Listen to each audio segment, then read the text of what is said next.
Bonsoir, bonjour, mesdames, messieurs. Bienvenue à la toute première émission de Rendez-vous.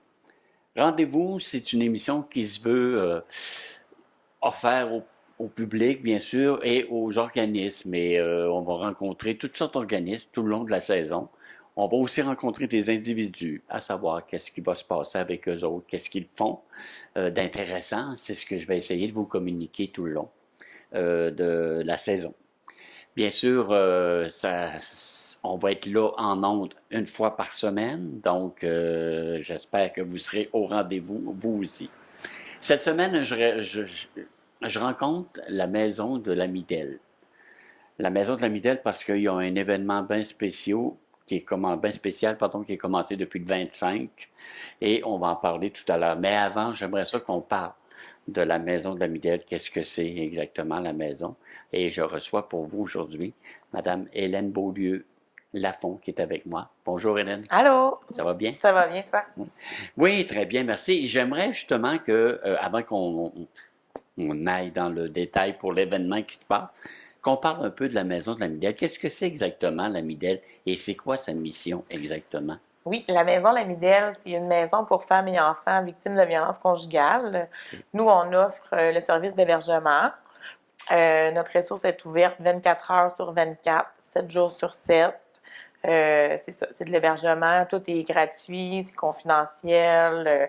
C'est vraiment en tout temps, là. OK, les personnes qui vont utiliser vos services n'ont rien à payer. Non, non. C'est pas un service d'hôtellerie ou quelque chose. Non, C'est, non, c'est c'est vraiment un service là, d'hébergement gratuit pour les femmes puis les enfants victimes de violences. Est-ce que déjà est-ce que c'est utilisé beaucoup? Je sais que bon, avec la pandémie qu'on vit, au niveau provincial, au niveau de la violence, c'est pas gratuit, là. Il y en a Oui, il y en a peut-être de beaucoup. plus en plus. Oui. Alors, est-ce que ici, sur la Côte-Nord, c'est la même chose? Oui, nous, on couvre le territoire de Tadoussac, Sacré-Cœur jusqu'à Pessamit, OK. jusqu'à Rivière-Berzimis, pardon. OK. Puis, on en a aussi des femmes là, qui viennent de l'extérieur. Tu sais, c'est pas juste pour notre territoire, là. Nous, c'est le territoire qu'on couvre, mais ça peut arriver qu'on ait une femme de Montréal, de Québec, qui vient se réfugier chez nous. On en a vraiment de partout, là. Oui, parce que moi, je veux juste revenir sur ce que j'avais vécu quelque chose. J'étais allé en Belgique un moment donné, puis on était dans les échanges culturels et d'organismes, et j'avais été voir une maison des femmes, et le mari avait retourné à la maison, et il voulait voir sa femme, puis il cognait, puis c'était vraiment là, très agressif de sa part. Là. C'est sûr qu'il n'a pas rentré, là, mais quand même, il insistait. Est-ce que c'est des choses qui vous arrivent aussi, ça? C'est déjà arrivé. On a un très bon contact avec la Sûreté du Québec ici à Forestville. Donc, puis tu sais, tout est barré, là, tout est vraiment sécuritaire là, pour les femmes et les enfants. Là, ça, il n'y a aucun doute là-dessus. Là. OK, donc, comme tu me dis, s'il y a une madame de Montréal qui arrive, je pense pas que l'homme va avoir de la misère à trouver parce Mais qu'elle est rendue j'espère, loin. en tout cas, j'espère. Elle est rendue loin. Ouais. Est-ce que, si on peut parler de statistiques, est-ce qu'il y a un achalandage annuel qui est perçu, qui est déclaré, qui dit que oui, vous êtes important, il faut que vous soyez là, puis... Oui, à chaque année, on a des statistiques surprenantes qui sont d'ailleurs disponibles là, à chaque Assemblée générale annuelle. On compile les statistiques. Puis oui, c'est vraiment une nécessité là, d'offrir un endroit sécuritaire là, pour ces femmes-là et ces enfants-là. Là, c'est vraiment important. Là. OK. Ouais. Puis ça, l'Amidel, c'est financé comment? Qu'est-ce qui fait que vous pouvez subsister, puis vivre, puis avoir des employés, puis combien vous en avez? Je veux tout savoir ça, là. Nous, on est 12 employés. On a 4 membres bénévoles dans le conseil d'administration aussi. Nous, on reçoit des subventions PESOC par le CI3S, donc c'est des subventions qu'on reçoit. Sinon, ben, on est constamment en campagne de financement aussi. Là, cette année, à cause de la pandémie, là, on n'a pas fait rien de particulier. Là, on sait que c'est difficile pour tout le monde. Ah, oui. Puis, tu sais, des fois, on va vendre des produits ou on va demander des commandites. Puis là, ben, comme c'est vraiment difficile cette année, on a décidé de mettre ça sur pause, là, comme toutes nos vies, ou presque, là, d'ailleurs, depuis un temps. Là, fait que, Oui, est-ce ça. que, au niveau des personnes qui arrivent dans ces temps-ci, est-ce qu'au niveau de la maison, c'est plus difficile là, de recevoir les gens parce que en plus d'avoir le problème, il y a tout ce qui va avec la pandémie, tout ce qui l'accompagne. Oui, C'est bien pas dans le fond, évident. on a un protocole à suivre. Là, quand il y a une femme qui arrive, on a un protocole pour savoir si elle n'a pas des symptômes et tout ça. On a aussi le test COVID là, qu'on peut faire passer à la femme OK. pour éviter qu'elle soit en isolement. On a des solutions. Là, puis on a des réunions régulièrement aussi OK. avec le CI3S pour nous mettre à jour puis nous donner les nouveaux règlements à suivre. OK. Est-ce que vous avez ça peut même aller jusqu'à des services professionnels, mettons qu'il y a une madame qui est très affectée et qu'elle a besoin d'un suivi. Est-ce que c'est possible, ça? Bien, nous, à ce moment-là, on va la référer là, à un Au professionnel au CA3S, CLSC ouais. ou OK. ouais, c'est ça. Ouais. OK. Moi, j'aimerais savoir, bon, mettons qu'il y a une madame qui arrive avec ses enfants, c'est pas évident, 3 enfants. Mhm. Est-ce que vous pouvez prendre les 3 enfants en charge avec la madame? Oui. Oui, nous, on a 12 lits, OK. puis 2 couchettes, mais on est subventionné pour 12 places. OK. On a des chambres qui communiquent ensemble pour justement les familles plus nombreuses, mais c'est sûr qu'on ne laissera jamais de maman puis ses 3 enfants dehors, là, Non. surtout pas dans Dans la le situation, contexte, dans le ouais. contexte, la violence et tout ça. Oh, là. oui, c'est sûr. Ouais. Puis est-ce qu'à ce moment-là, les enfants, quand ils arrivent chez vous, est-ce qu'ils continuent leur vie, mettons s'ils vont à l'école, tout ça, est-ce Oui. que c'est possible pour eux de continuer? Oui, les femmes, si elles travaillent, elles peuvent continuer d'aller Ah oui? travailler. OK.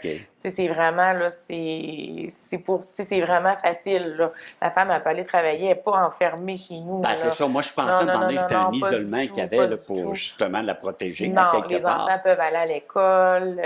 Tu sais, s'ils ont des activités parascolaires, ils peuvent y aller aussi. Puis c'est le fun parce qu'à la maison, on a une salle interactive puis une salle de jeu. Fait que, puis on a aussi une intervenante jeunesse qui est là pour donner des trucs puis des conseils, aider la maman, puis OK. être là pour les enfants aussi, là. Fait que, ouais. Mais si vous sentez, moi, je suppose là, des choses, si vous sentez que la madame elle avait vraiment vécu de la violence intensive puis depuis longtemps, puis que ça pourrait être même dangereux, même si ça s'en va au travail, est-ce que vous allez la conseiller de dire, ben là, on va faire quelque chose au niveau de ton employeur, puis tu n'iras pas travailler pendant un bout là, parce qu'il faut que ça se calme là. Oui, bien, c'est sûr que, tu sais, il y a toujours moyen de. Oui. Tu sais, c'est vraiment du cas par cas, là. Oui, Puis, tu sais, il vraiment. ne faut pas oublier qu'il n'y a pas juste la violence physique non plus, hein. Il y en a plusieurs. Ça prend plusieurs formes. Il y a la violence psychologique, verbale, sexuelle, économique, sociale. Il y en a, là, at large. Puis, c'est vraiment important, là, de ne pas juste focusser sur la violence physique parce que, oui, c'est... Tu sais, elle fait mal, puis elle apparaît, mais les autres font tout aussi mal, même s'ils sont invisibles, là. Fait que c'est super important. Est-ce que, je veux juste qu'on y aille rapidement avant de passer à la pause, est-ce que ça touche les gens de toutes les sortes, que ce soit des gens riches ou pauvres? Oui. Ça Oui, rejoint tout le oui, il monde? n'y a pas de classe. Tu sais, des fois, Non. on va dire, oh mon Dieu, mais cet homme-là, il a fait ça, mais il était tellement fin, ce monsieur-là. Puis, ouais, mais tu sais, des fois, ça paraît beau, mais Ça on l'est n'est pas. pas dans la maison, là. Non, Tu sais, c'est c'est ça. ça, là. Puis, ça peut être la femme d'un médecin, la femme d'un agriculteur. Ça peut vraiment être n'importe quelle femme qui va Ah, vivre la c'est violence. vraiment là. spécial. On va revenir de nos émotions. On va prendre un petit 3-4 minutes de pub, puis on revient tout de suite avec notre Madame Hélène qui est avec nous pour continuer notre conversation.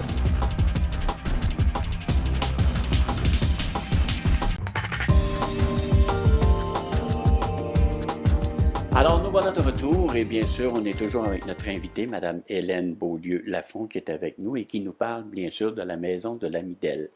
Alors, Madame Beaulieu, vous me parliez tout à l'heure que bon, il y avait des personnes qui travaillaient, mais il y a aussi une personne responsable Oui. qui s'occupe de la maison de l'Amidel. Est-ce qu'on peut savoir c'est qui? Oui, la coordonnatrice, c'est Joanne Gagnon. OK. Oui. Ah oui, Joanne que je connais. Oui, Que probablement.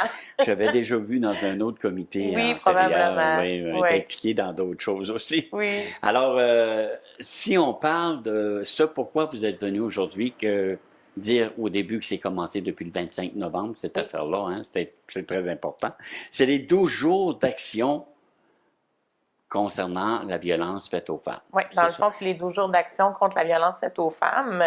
Le 6 décembre, ça va faire 31 ans, si je ne me trompe pas, qu'il y a eu l'attentat à la Polytechnique. Oui, oui, oui. Donc, ça a commencé comme ça, là, les 12 jours d'action. Puis, ça commence le 25 novembre de chaque année pour se terminer le 6 décembre là, à chaque année, depuis ce temps-là. Et si on parle de l'activité proprement dite, qu'est-ce qui se passe dans ces 12 jours-là? Qu'est-ce qui arrive quand on déclenche une série de journées importantes comme ça pour les femmes? Oui, habituellement, on fait des conférences, ben, au moins une conférence. Comme je disais tantôt, on va faire une campagne de financement, tout ça.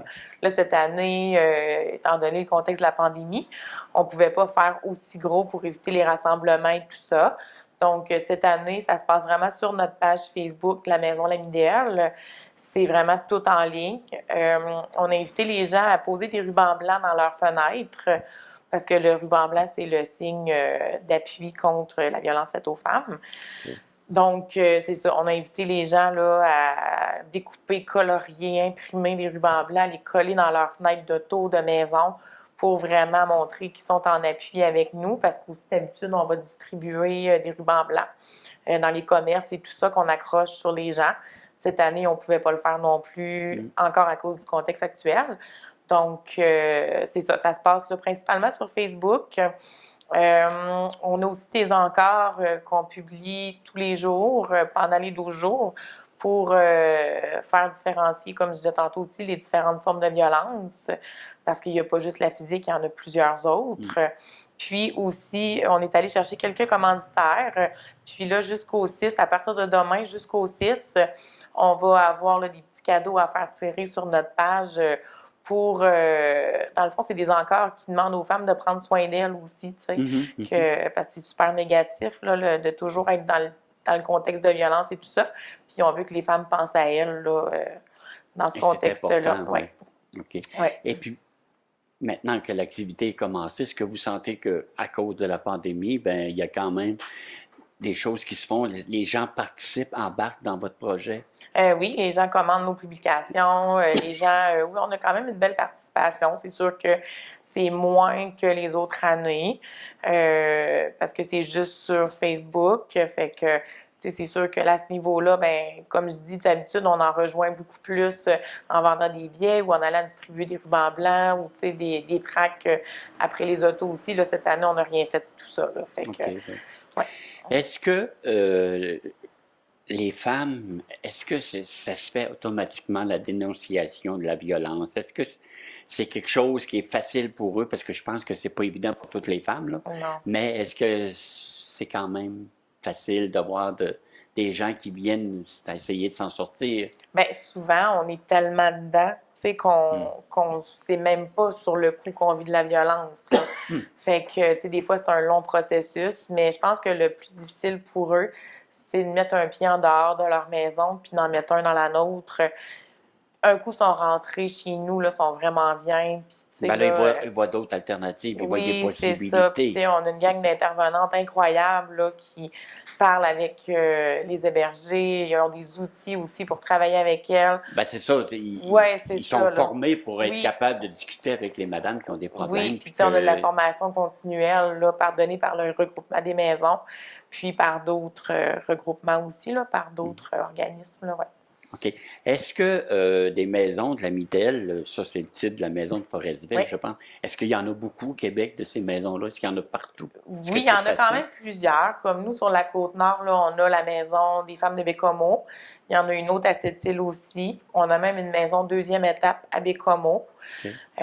Puis dans le regroupement, il y a 43 maisons en tout pour le Québec, mais il y a un autre type de regroupement où il y a d'autres maisons pour femmes, mais des fois, c'est comme plus à large. Là. Ça peut être des maisons de transition ou des trucs comme ça.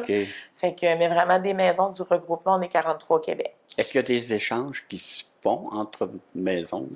Oui, ça peut être possible. Des maisons vivent des choses, des fois que, bon, ça serait bon de donner l'expérience à d'autres, de savoir que nous, on a vécu ça, puis c'était pas évident. Oui, là. Ça, on a une belle boîte de courriel exprès pour ça. On a un site intranet aussi pour se partager nos expériences entre employés. Puis aussi, ça peut être, là, quand on parle d'échange, ça peut être si moi, je vais à la maison puis que je veux déménager à Québec, bien, on peut demander un transfert d'une maison à une autre. Là, on travaille en équipe tout ensemble. Là. Okay. Ouais. Ça m'amène à poser une question. Est-ce que c'est déjà arrivé qu'éventuellement, pour la madame qui avait subi la violence conjugale ou physique ou sexuelle, ça peut-tu arriver que ça soit envoyé, la madame ou le conseiller déménage ailleurs? C'est jamais arrivé à ma connaissance à moi. Comme j'ai dit tantôt, là, les femmes sont vraiment en sécurité chez nous.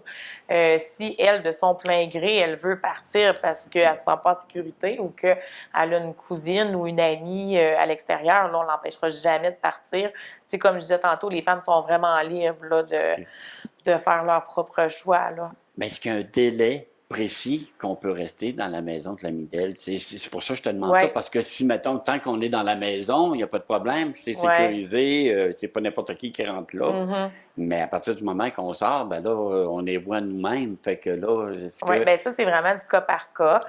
Si la femme arrive, on ne dit pas, là, tu restes ici 3 semaines. Ça, c'est vraiment cas par cas, selon son cheminement, les procédures qu'elle a à faire aussi. Sinon, ben justement, il y a une maison deuxième étape à Bécomo. Là-bas, ils ont le droit d'y vivre 1 an, si je ne me trompe pas, avec des intervenantes et tout ça. C'est des appartements sécuritaires aussi. Puis sinon, ben quand ils partent de la maison, ils ont le droit de recevoir du service externe de notre part aussi. Là. On ne laissera jamais une femme partir puis la laisser à elle-même. Là. Bon, ben t'es venu, t'as fait tes démarches, puis là, ben on te laisse tout seul. Là. Non. On fera pas ça. Là. On va continuer. Si elle a envie qu'on l'appelle, on va la rappeler. Si elle veut nous reparler, elle nous appelle. On est toujours là pour les femmes à qui on donne nos services. OK. Si, mettons, je me pose la question, quand vous avez une femme en difficulté, est-ce que, parce que moi, j'ai eu des souvenirs, est-ce que c'est possible que la personne retourne avec son homme qui l'a violenté, puis qu'elle en a envie encore avec? Oui, là, ça arrive, puis c'est correct, on ne jugera jamais cette personne-là. On va lui dire, t'es sûr, mais on la jugera jamais. Puis on va lui dire aussi, garde, si jamais ça va pas, ben reviens, puis on la laissera jamais tomber. Là, des fois, ça peut prendre jusqu'à 3-4 fois. Là, c'est difficile là, quand même là, de dire... moi, je quitte mon conjoint puis je m'en vais, là, c'est pas facile. Parce que, puis souvent, peut-être, les enfants là-dedans aussi, c'est le père. Oui, puis souvent, ils ont comme perdu confiance en elle. Puis des fois, nous, quand on les prend à la maison, on vise un retour vers leur autonomie, parce que souvent, ils sont tellement habitués de se faire rabaisser qu'ils ne savent même plus qui elles sont, puis c'est pas évident, fait qu'on essaye de remonter l'estime, la confiance en soi, le retour vers l'autonomie. Est-ce que ça va même aussi parfois affecter les enfants? Toute la violence que la mère a subie, est-ce que les enfants, eux autres, ils en subissent des conséquences de tout ça? Évidemment, c'est pour ça qu'on a Lucie, qui est intervenante jeunesse, qui, elle va travailler là, avec les enfants, elle va aider aux tout-petits à gérer les émotions, elle va les faire verbaliser quand c'est possible, évidemment. Puis elle va travailler aussi avec la mère pour lui donner des petits trucs, si tu vois qu'il réagit comme ça, peut-être que tu peux essayer ça, c'est ça, on a vraiment... Vous n'avez pas le choix, là, il faut que... Oui, la madame, pour qu'elle soit pas en main, mais aussi peut-être les enfants aussi. C'est ça. C'est pas juste des tout-petits, là. Ça peut être une adolescente de 15 ans qui a vécu de la violence de par son père ou qui a vu sa mère vivre la violence. Puis c'est vraiment, là, c'est de tous les âges, là. Bon. Il y a d'autres jours là, qui sont en action présentement. Mettons, si on veut donner de l'aide financière, n'importe quoi, comment on fonctionne? Là? Où est-ce qu'on peut frapper là, pour savoir on est à la bonne place, je viens vous soutenir? Oui, bien dans le fond, ça peut être soit directement à la maison L'Amidel. Pour nous, on n'a pas le droit de divulguer l'adresse. Non. Mais il y en a quand même qui savent les où. Puis sinon, vous nous contactez par courriel. C'est ça. Sinon, vous pouvez nous contacter par courriel puis, ou au téléphone. Puis il y a toujours moyen de s'arranger. On ne dira jamais non, c'est sûr. OK. Bon, c'est bien ça. Ça veut dire que la maison de l'Amidel est en santé, c'est plate, là, mais elle a des clients, donc ça veut dire qu'elle a un besoin d'être là. Oui. C'est essentiel même, c'est un service essentiel. Oui. Est-ce que, vous m'avez dit tout à l'heure, faites appel parfois à la sûreté, est-ce que vous l'utilisez beaucoup, non? Oui, on a un bon partenariat avec eux. Des fois, c'est eux qui nous appellent. On a une femme, est-ce qu'on peut venir vous la reconduire? Des fois, c'est vraiment là.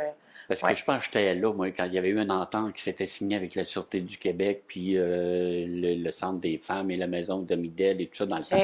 Je me reporte à loin, Ouais. où j'avais été filmer ça dans le temps. OK. Ben, vous, merci, Madame Hélène. C'était Ben, merci à un vous. méchant plaisir. Vous pouvez revenir quand vous voulez. Oui. Si vous avez des choses, des activités promotionnelles ou n'importe quoi, Ben, merci. vous me le dites, puis on se rencontre, puis on en jase. Parfait. Juste pour oublier que c'est ouvert 24 heures sur 24, 7 jours sur 7. On ne l'oubliera pas. Merci. Merci beaucoup. Au revoir. Bye.